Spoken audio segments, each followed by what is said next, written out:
Hello foodies, നിങ്ങളുടെ love letter എപ്പോഴെങ്കിലും നിങ്ങളുടെ ക്ലാസ് സാർ പൊക്കിയിട്ടുണ്ടോ? അത് എൻ്റെ പൊക്കിയിട്ടുണ്ട്. അത് എനിക്ക് ഇങ്ങോട്ട് കിട്ടിയ ലെറ്റർ അല്ല, ഞാൻ അങ്ങോട്ട് എഴുതിയ ഒരു ലവ് ലെറ്റർ. അത് സാറ് വൃത്തിക്ക് എൻ്റെ ബുക്കിൽ നിന്ന് പൊക്കി കൊണ്ടുപോയി. പിന്നെ മംഗ്ലീഷിലായതുകൊണ്ട് പുള്ളിക്ക് ഒരുപാടങ്ങ് വായിച്ചിട്ട് പിടികിട്ടി കാണത്തില്ലെന്നാണ് ഇന്നും എൻ്റെ ഒരു വിശ്വാസം. കാരണം ഞാൻ അങ്ങനെയൊക്കെയാണ് എഴുതി വെച്ചിരുന്നത്. എന്തായാലും ഭയങ്കര ക്രിഞ്ച് ഐറ്റമായിരുന്നു എൻ്റെ അത്. സാർ അത് പൊക്കിക്കൊണ്ട് നേരെ സ്റ്റാഫ് റൂമിൽ പോയി.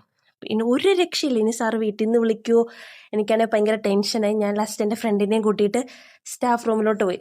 സാർ പ്ലീസ് ലവ് ലെറ്റർ താ, കഷ്ടമുണ്ടെന്നൊക്കെ പറഞ്ഞ് ഇങ്ങനെ കാല് പിടിക്കാനുള്ള സെറ്റപ്പിൽ ഞാൻ അങ്ങോട്ട് ചെന്നപ്പോഴത്തേക്കും പുള്ളി ഭയങ്കര വൈബ് മനുഷ്യൻ. എന്നെ അത്ഭുതപ്പെടുത്തിക്കൊണ്ട് എനിക്ക് നിറത്തില മിഴിയറിയാതെ വന്നു ആ പാട്ടൊക്കെ ഇങ്ങോട്ട് പാടിത്തന്നു. എനിക്ക് പാടാൻ അറിയാത്തത് കൊണ്ട് ഞാൻ പാടുന്നില്ല. പക്ഷെ ഞാൻ വിചാരിച്ചൊരു എക്സ്പീരിയൻസ് അല്ല എനിക്ക് സാറിന്ന് കിട്ടിയത്. സാറ് ഭയങ്കര കൂളായിരുന്നു. അങ്ങനെ നിങ്ങൾക്ക് ഇങ്ങനത്തെ എന്തെങ്കിലും അനുഭവങ്ങൾ ഉണ്ടെങ്കിൽ കമൻറ്റുകളായി രേഖപ്പെടുത്തുവാൻ. അപ്പം ബൈ ബൈ ഫുഡി.